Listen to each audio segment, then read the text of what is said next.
ਬਿਸਮਿਲ੍ਲਾਹਿਰਰਹਿਮਾਨਿਰਰਹੀਮ। अस्सलाम वालेकुम जी आया ਨੂੰ ਰੈਕਸ ਕਿਚਨ ਵਿੱਚ ਸਾਰੇ ਦੋਸਤਾਂ ਨੂੰ ਖੁਸ਼ ਆਮਦੀਦ।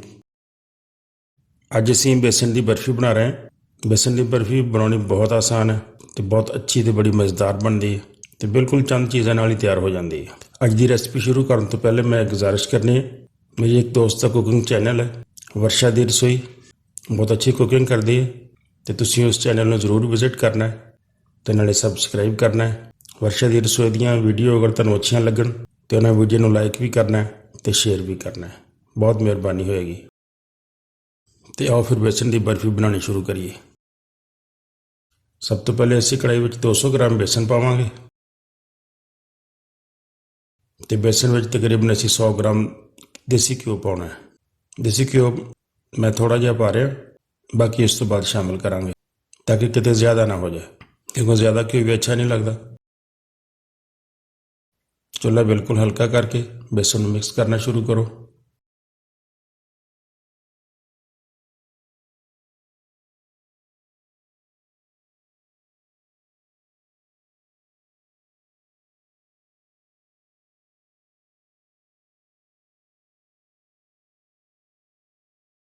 ਤੇ ਬਾਕੀ ਘਿਓ ਜਿਹੜਾ ਅਸੀਂ ਰੱਖਿਆ ਸੀ ਉਹ ਵੀ ਸਾਰਾ ਪਾ ਦਿੰਦੇ ਹਾਂ, ਕਿਉਂਕਿ ਘਿਓ ਜ਼ਿਆਦਾ ਨਹੀਂ ਹੈ, ਤਕਰੀਬਨ 100 ਗ੍ਰਾਮ ਘਿਓ ਸਾਰਾ ਹੀ ਇਹਦੇ 'ਚ ਪੈ ਜਾਏਗਾ।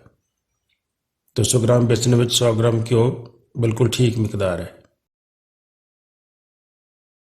ਇਹਨੂੰ ਮਿਕਸ ਕਰਕੇ ਹਲਕੇ ਅੱਗ 'ਤੇ ਭੁੰਨਣਾ ਸ਼ੁਰੂ ਕਰੋ।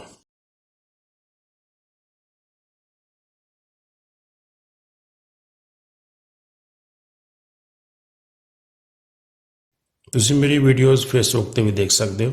ਮੇਰੇ ਫੇਸਬੁੱਕ ਪੇਜ ਨੂੰ ਲਾਈਕ ਕਰੋ ਤੇ ਉਹਦੀਆਂ ਵੀਡੀਓ ਵੀ ਦੇਖੋ। ਤੇ ਇਸ ਤੋਂ ਇਲਾਵਾ ਇੰਸਟਾਗ੍ਰਾਮ 'ਤੇ ਵੀ ਮੈਨੂੰ ਜੁਆਇਨ ਕਰ ਸਕਦੇ ਹੋ। ਕੋਈ ਮਸ਼ਵਰਾ ਲੈਣਾ ਹੋਵੇ ਜਾਂ ਕੋਈ ਮਸ਼ਵਰਾ ਦੇਣਾ ਹੋਵੇ ਤੇ ਤੁਸੀਂ ਇੰਸਟਾਗ੍ਰਾਮ 'ਤੇ ਮੈਸੇਜ ਕਰ ਸਕਦੇ ਹੋ।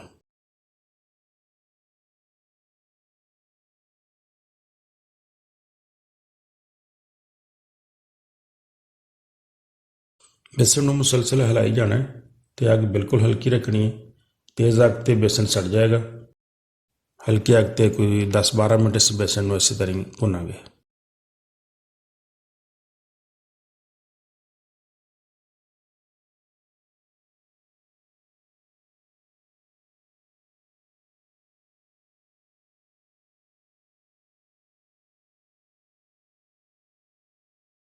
ਸਾਡਾ ਬੇਸਣ ਦੇਖੋ ਭੁੱਜਣਾ ਸ਼ੁਰੂ ਹੋ ਗਿਆ, ਘਿਓ ਛੱਡਣਾ ਸ਼ੁਰੂ ਕਰ ਦਿੱਤਾ ਹੈ। ਹੁਣ ਅਸੀਂ ਇਹਦੇ 'ਚ ਇੱਕ ਚੁਟਕੀ ਇਲਾਇਚੀ ਪਾਊਡਰ ਪਾ ਲਓ। ਇਲਾਇਚੀ ਦੀ ਖੁਸ਼ਬੂ ਬਹੁਤ ਅੱਛੀ ਲੱਗਦੀ ਹੈ ਕਿ 2-3 ਮਿੰਟ ਇਹਨੂੰ ਮਜ਼ੀਦ ਭੁੰਨ ਲੈਂਦੇ ਹਾਂ ਹਲਕੀ ਅੱਗ 'ਤੇ।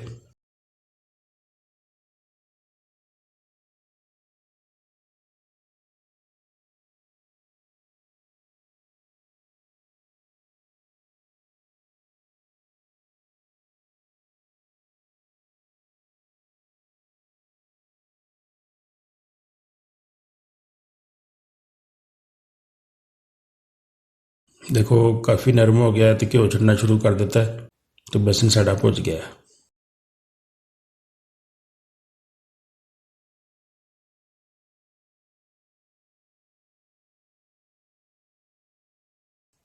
ਹੁਣ ਅਸੀਂ ਇਹਦੇ 'ਚ ਤਕਰੀਬਨ 150 ਗ੍ਰਾਮ ਚੀਨੀ ਪਾਵਾਂਗੇ। ਚੀਨੀ ਅਗਰ ਜ਼ਿਆਦਾ ਪਸੰਦ ਕਰਦੇ ਹੋ ਤਾਂ ਤੁਸੀਂ ਚੀਨੀ ਵਧਾ ਵੀ ਸਕਦੇ ਹੋ।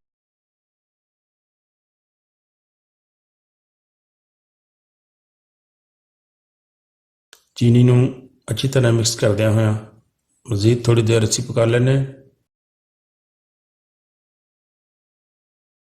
ਤੇ ਜਿਨ੍ਹਾਂ ਦੋਸਤਾਂ ਨੇ ਮੇਰੇ ਚੈਨਲ ਨੂੰ ਹਜੇ ਤੱਕ ਸਬਸਕ੍ਰਾਈਬ ਨਹੀਂ ਕੀਤਾ ਤਾਂ ਬਰਾਏ ਮਿਹਰਬਾਨੀ ਉਹ ਸਬਸਕ੍ਰਾਈਬ ਜ਼ਰੂਰ ਕਰ ਲੈਣ ਤੇ ਨਾਲ ਬੈਲ ਵਾਲੇ ਬਟਨ ਨੂੰ ਵੀ ਵਜਾ ਦੇਣ ਤਾਂ ਕਿ ਮੇਰੀ ਆਉਣ ਵਾਲੀ ਹਰ ਨਵੀਂ ਵੀਡੀਓ ਤੁਹਾਡੇ ਤੱਕ ਬਾਰ ਵਕਤ ਪਹੁੰਚ ਜਾਏ।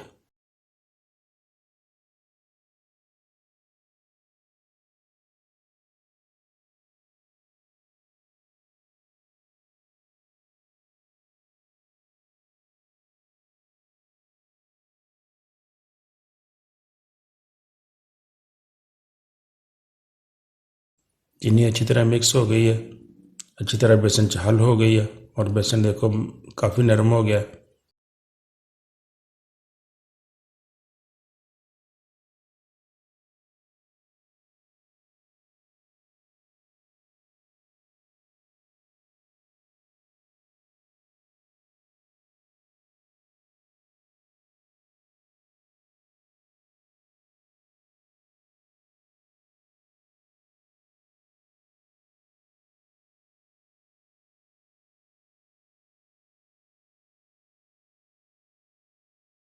ਤਕਰੀਬਨ ਪੇਸਟ ਦੀ ਸ਼ਕਲ 'ਚ ਬਣ ਗਿਆ ਹੈ।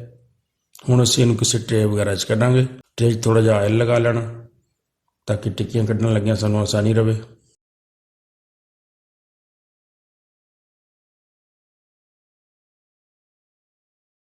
ਸਾਰੇ ਬੇਸਨ ਨੂੰ ਤੁਸੀਂ ਟਰੇ 'ਚ ਪਾ ਲਓ ਅਤੇ ਉਹਨੂੰ ਅੱਛੀ ਤਰ੍ਹਾਂ ਬਰਾਬਰ ਕਰ ਦਿਓ, ਪ੍ਰੈਸ ਕਰ ਦਿਓ ਉਹ ਤੋਂ।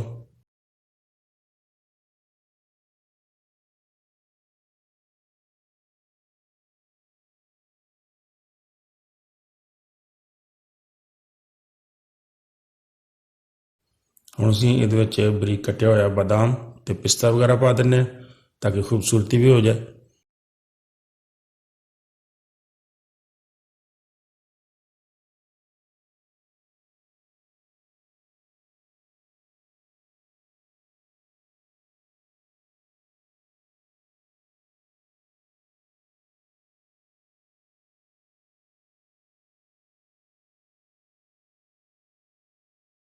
ਪਿਸਤੇ ਬਦਾਮ ਨੂੰ ਪਾ ਕੇ ਉਤੋਂ ਅੱਛੀ ਤਰ੍ਹਾਂ ਪ੍ਰੈਸ ਕਰ ਦਿਓ ਤਾਂ ਕਿ ਬਾਦਾਮ ਪਿਸਤਾ ਜਿਹੜਾ ਹੈ ਉਹ ਅੱਛੀ ਤਰ੍ਹਾਂ ਨਾਲ ਚਿਪਕ ਜਾਏ।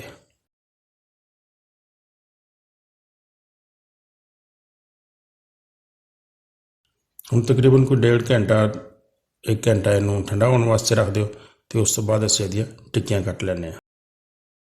ਬੇਸਨ ਸਾਡਾ ਠੰਡਾ ਹੋ ਗਿਆ। ਹੁਣ ਅਸੀਂ ਇਹਦੀਆਂ ਟਿੱਕੀਆਂ ਕੱਟ ਲੈਂਦੇ ਹਾਂ। ਟਿੱਕੀਆਂ ਛੋਟੀਆਂ ਕੱਟ ਲਓ, ਵੱਡੀਆਂ ਕੱਟ ਲਓ, ਆਪਣੀ ਮਰਜ਼ੀ ਦੇ ਮੁਤਾਬਕ ਜਿਸ ਤਰ੍ਹਾਂ ਤੁਹਾਡਾ ਦਿਲ ਕਰਦਾ ਹੈ।